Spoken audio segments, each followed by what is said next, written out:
Tęsime antrąjį pasakojimo ciklą iš Joniškio rajono apie atvirai cinišką Lietuvos komunistų partijos rajoninės grandies nomenklatūros tyčiojimąsi iš kaimo žmonių, tyčiojimąsi iš tų, kurie atkūrus nepriklausomybę nekantravo pradėti dirbti savo žemę.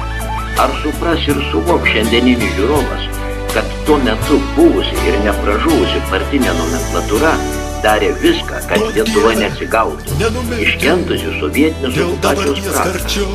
Ar supras žiūrovas, kad tai buvo atviras kenkimas valstybei? Pažiūrėkime, kaip buvo nustekenti taip sovietmečių garbinamo Joniškio rajono kolchozai.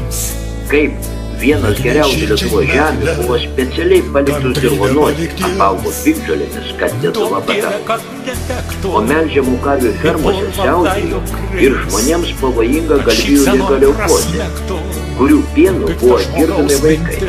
Ir kaip ciniškai tyčiojasi, šie gyvuliai tiesiog prievarta buvo įkišti norintiems ūkininkauti. O po to šie kaimo žmonės buvo išvadinti vaginiais, nors tuo pat metu nomenklatūra vogė kolchozų visokių turtų. Prisiminkime, kaip sovietiniai okupantai neslėpdami kalbėjo, mes išėjom atsiliekame. Tai karvių išsiganė tos ganyklos. Kažkaip taip pusė čia ganė, mes vaikščiam pusė čia. Čia taip pat ir rudenį išvarydavom tik tai į dalį dobilienas atžėlus. O čia visą vasarą išsiganydavo 400 karvių. O dabar 160 karvių neišgano. Kad neturi piemenų, tos karvės eina kiaurai, tvarkos nėra. Gerbiama Virga, nelakstyk su nyva įkritusi, o žiūrėk, kad žmonės dirbtų. Kad žmonės dirbtų ir netampytų tau viską. Tu į žygulį kritus išlėki, o tau buvo su kanais pieną ein, su pašarais ein, su vežimais važiuoji. Nu tai kas zootechnikai? Pas jums nėra. Nieko nėra. Zootechnikai tiek patempė, bet pas tai nieko nėra. Tiek netempė, gal neaiškia. Tiek patempė, tai čia nereikia. Virga. Žmonės tempė, prie visų tempė. Aš vieną prieš jums ūkininkų, tai tikrai neatsilaikysiu vieną. Tai jūs prieš ūkininkus ne iš man. Tada jūs pasakykit man, ką jie ištempė. Viską, pasižiūrėkit, kas sandėly belika. Kas yra viskas? Kas? Nu pasižiūrėkit, nu gerai dabar. Gerai, va tokia paėmėm reviziją, padarom dabar sandėly, kas yra, kiek dabar materialinių vertybių yra ir kiek, pavyzdžiui, pinigų, va ta gryna suma, ar tiek sandėlį atitinka tą sumą dabar. Gerai, atsarginės dalis paprasčiausiai tokias pasiima, pasižiūrėkim, kiek atsarginės tokias detalės atitiks. Niekaip neberasi tiek, kad bebūtų. Niekaip neberasi. Kas liečia sandėlį. Tai dabar tas sandėlis atsarginių dalių yra kam priklauso? Dabar, pavyzdžiui, suma yra mums kažkokia... Jūs man klausimą sakykit, kam priklauso atsarginių dalių sandėlis? Da, kol kas kolūkiui. Taip, kolūkiui kol kas. Mes į sandėlį nuvažiuojam palei limitinę. Mes gaunam palei limitinę. Nežinau, ūkininkai palei limitinės, jie pasiėmė, kas jiems priklauso. Mes kol kas palei limitinę. Niekaip nesuprantu. Jeigu priklauso, buvo padalintas turtas, kad turi būti tiek traktorių, tai jūsų bendrovė, tiek ūkininkams. Yra grūdai neišdalinti. Grūdai. Tai jeigu buvo... Neišdalinti. Tai nu šimtonų, kur kiti grūdai tada yra? Kur visokie mišiniai, kur visi, kur tas yra? O kur tie mišiniai nukeliaus visi, kur yra sandėliuose, da? Likučiai. Žinau, da yra. Yra.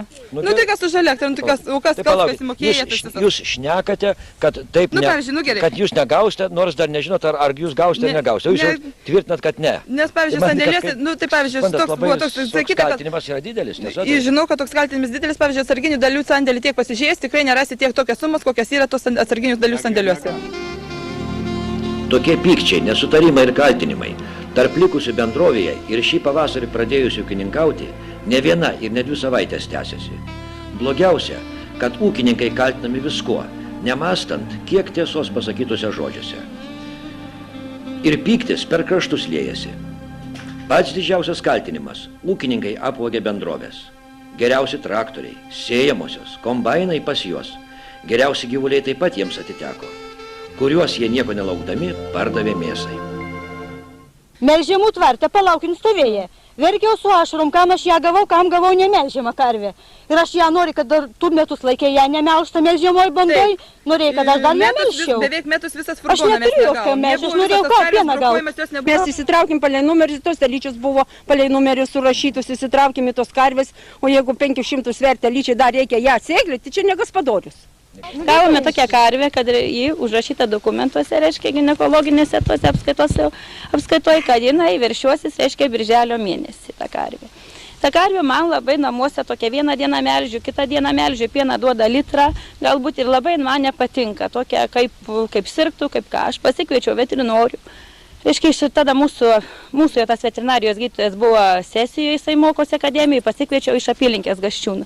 Atvažiavo tas gydytojas, patikrino tą karvę, vaikelį, sako, ką tu laikai, jei ne veršelis viduj, o auglys, jei reikia kuo greičiau išvežti mėsos kombinatą, kol jinai tau nenukrito dar. Tai matot, kokia fermoje apskaita ir kaip vietoje sergančių karvių, grinai leukozinių su augliais laikomos karvės kaip viršingos. Kelis mėnesius prieš privatizaciją, reiškia, buvo nebrokuotos karvės. Nebuvo brokuojamos karvės ir, reiškia, buvo žinota, kad bus duota dalis ūkininkam tų karvių. Ir tų karvių nieks jų nebrokavo. O paskui, kai buvo ta privatizacija, tas ūkininkam dalinimas, tas turts, reiškia, ūkininkai traukė burtukėlių tas karvės. Kokias ištraukė? Reiškia, ištraukė daugumą tų karvių buvo brokuotų. Tai pagal numerės mes traukėm. Ir tos karvės buvo visai netinkamos. Kitos buvo net jaučia vietoje laiko. Tai teisybė, ką minėjo, kad buvo karvės porą mėnesių nebrokuotos, stovėjo ir kad ūkininkai burtų kelių traukė. Taip. Tai čia teisė. Nes yra jos karvė pagrindiniai bandoj, aš prieš išvažiavimą furgonų mes negaunam, aš karvių neišbrokuoju. Furgonų negaunam, mes tų karvių neišvežam. Jūs aiškinat, kad jūs negaunat furgonų. Mes išaiškinkim tą dalyką dar kartą. Taip, kaip pasakoja šita ponia, tai yra taip, buvo karvės neišvežtos, mes nežinom priežasties, kodėl, bet pati faktą, buvo stovėjo karvės neišvežtos, nebrokuotos ir jie ištraukė štai tokias blogas karvės, netinkamas melžimui. Taip buvo. Prieš mėnesį patikrinom, ta karvė gal neveršingai, skaitos jau būtų brokuota, jeigu neveršinga kokį ten, gal litrą pieno, pusę litro pieno. Jūs vėl einat aplink, aš klausiu, taip ar ne taip? Nu taip. Jinai nemeluoja, ar meluoja? Nu kai jinai, pavyzdžiui, gal geriau žinoti ir apie fermą, negu aš dirbdama. Eina apie karvės, tai geriau žinot. Minutę, dar kartą jūs sukat aplinkui. Jie įsitraukė tokias karvės, kurias reikėjo tikrai išbrokuoti. Nu, buvo tokių karvių. Dabar ūkininkas, turėdamas savo gyvulį, jis turi teisę į toliau, jeigu tai karviai 350 kg, jis gali ją parduoti mėsos kombinatan. Turi teisę tai padaryti. Aš nežinau to. Tai kodėl tada ūkininkas tai negali padaryti? Ūkininkas dar nebuvo savais karvės, jis gyvulių neturėjo. Norėčiau priminti poniai Virginijai Strogiuvienei, o taip pat visiems puolantiems ūkininkus Lietuvos Respublikos vyriausybės 91 metų spalio 12 dienos 420 nutarimo 5 punktą. Iš asmenų, pareiškusių norą ūkininkauti individualiai, formuojami privatus ūkiai prilyginami gamybiniams technologiniams komplektams. Privatizuojama žemės ūkio technika bei gyvuliai būsimiems ūkių savininkams parduodami atsižvelgiant į jų pageidavimus. Todėl Gataučių apylinkės ūkininkai šį pavasarį pradėjo dirbti 858 hektarų žemės, visiškai teisėtai nusipirko 116 karvių. Daugumą, aš sakau, ne vienas logiškai mąstantis ir protingas žmogus pavasarį karvės, kuri duoda pieno, neparduos. Bent jau kaimo žmogus. Todėl, kad jinai per vasarą ėsdama žuolę pieną duoda, už kurį moka pinigus.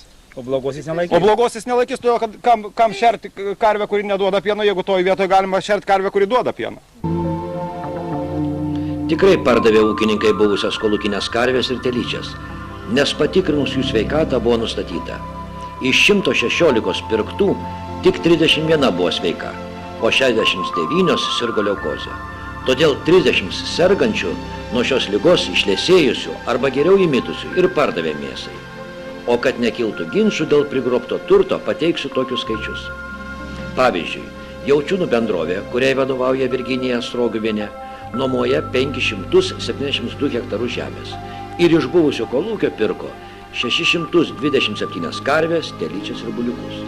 Tuo tarpu ūkininkai 858 hektarams gavo ir pirko tik 116 karvių. Teigiama taip, kad mes žemę nuomavomės vien todėl, kad reiškia išsinuomoti šįmet žemės, daleiskim, 30 hektarų, pasiimti gyvulius, pasiimti techniką, kas priklauso, reiškia, proporcingai tam 30 hektarų, po to gyvulius parduoti, techniką vėl kažkur tai padėti, numesti, reiškia, tą žemę, kurią nuomojam, ir, reiškia, pasinaudoti šito turtu ir paskui jau vėl kiekvienas savaip.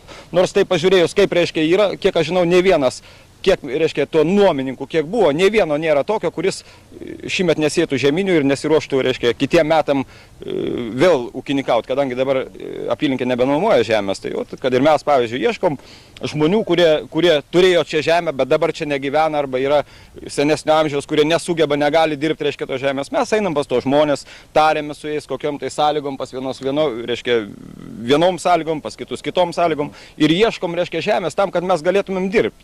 Mes esam susigrupavę visi tie ūkininkai į 8 grupės.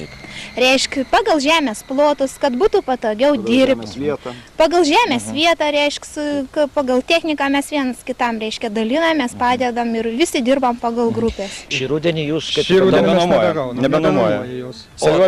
O ta žemė, kam pateko dabar 300 hektarų? Tai turbūt dar dauguma tos žemės neaišku, kam pateko. Jinai tebestovi, kaip nupjovė, reiškia, ūkininkas arba bendrovė nupjovė javus, jos nearė niekas nieko, kadangi neaišku, kieno jinai buvo.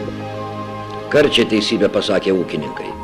Buvusiame mūšos kolūkyje sukurtose bendrovėse ir šiandien nenupjauti laukai. Tad ką jau bekalbėti apie arimą ir žiemkenčių sėją. O visame Joniškio rajone piktžolės augins trečdalis derlingiausių Lietuvos žemių. Aš noriu Jums, gerbiami žiūrovai, pristatyti Leoną Mikšą, apie kurį ir apie kurio giminaitė Banaitinė buvo parašyta ir rajono laikraštyje, ir Tiesoje. Tas tikrai buvo dar ne vienam laikraštyje, jau keli straipsniai. Pareiškimas buvo parašytas mūsų 91 pavasarį, nes buvo kas atsiima žemę, reikėjo parašyti visiems pareiškimus. Ir paskui buvome iškviesti rudenį, kad nustatyti datą, kada bus įmama žemė. Buvo pasakyta, kad imsime 92 pavasarį. Buvo sutarta ir laukėm iškvietimų. Iškviesti buvom kažkas ar prieš naujus metus, ar po naujų metų. Tenai dar truko kelių dokumentų, kad pristatyti. Paskui, sako, bus jau vasario mėnesį liktai skirstama ta žemė, busit iškviesti. Laukiam, kelios komisijos rajone, Saugielauko agrarinė tarnyboje buvo kelios komisijos ir nei vieną nebuvom kviečiami. Patys savarankiškai važiavom, sužinoję datas, važiavom, buvo atsakoma taip, jūsų žemė yra apsėta žemynės kviečiais ir mes juos gražinti nesutinkame. Bet įstatymas toks Lietuvoje išėjo, kad norintis atsiimti savo žemę, tai gali padaryti. Gali atsiimti ir padengus sąnaudas, kaip ir ūkio dirbantieji. Mes to motyvuodami vėl kreipėmės į rajono privatizacijos tarnybą. Iš ten po kokių 3 posėdžių visgi buvo nuspręsta įpareigoti Saugielaukio tarnybą, kad būtų gražinta žemė. Žemė buvo gražinta. Toliau žaidimas ir tęsiasi su bariūnais. Buvo sukeltos dirbtinai kainos. Pirma kaina buvo kažkas tai apie 9 000 už hektarą. Už hektarą, 9 000? Taip, 9 000. Kreipėmės į valdybą. Valdyba, kad sutikrintų kainas. Atsirado kita kaina. Dabar neatsimenu kokią tiksliai. Dar kreipėmės. Paskutinę kainą sutikome, kad 2800 kažkas 60 keli rubliai, dabar neatsimenu tiksliai. Po to vėl prasidėjo, neusibaigė tas žaidimas. Bariūnai atsisakė priimti pinigus. Pinigus skambinamės, kreipėmės į rajono valdybą, nieko nepadėjo, kreipėmės į ministeriją, mes ir pervedėm pinigus per taupomąjį banką. Tuom dar irgi nesibaigė viskas. Liktai bariūnai tos pinigus buvo išsiuntę, bet kur jie išsiuntė, mes jų negavome, vėl sugrąžinti. Matyt, taikė tą momentą, kad įrodyti, kad mes neapsimokėję, mes juk pavasarį ir tą žemę ir papildomai tręšim. Samdėm gretimo ūkio tą purkštuvą techniką, kad nupurkšti, pirkom patys chemikalus, viską. Nežinau kaip čia. Dar neaišku, kaip su tais už tą visą įsireiškus gali vagystę, kad už tos kviečius, ar mes atsiteisim. Gal išeis kitas įstatymas, gal iš viso bus, kad... Tai šitą lauką jūs nusipjovėt? Ne, nupjovė kaimynai, geri kaimynai, su kuriais matyt teks linksmai gyventi. Jūs dabar nežinioj? Nežinioj, iki teismo nežinoj, neaišku, ką daryti, ar ją dirbti ten, ar... neaišku. Augustina Banaitinė bilinėjasi, teisybės ieško, nors Lietuvos Respublikos įstatymams ir neprasikalto. Ir nežino, ar savo žemę šį rudenį, ar liks įdirvonuoti. Bus laisvi ūkininkai, dirbantys savo tėvų ir protėvių žemę. Bet kiek jų išliko? kiek susikūrė šeimos ūkių ir kaip atrodo Lietuvos kaimas po 25 metų, kai dėl tokių buvusių ir nepražuvusių, aršių ir akcingų kolchozinės santvarkos gynėjų, šie tikrieji Lietuvos žemės šeimininkai taip ujami.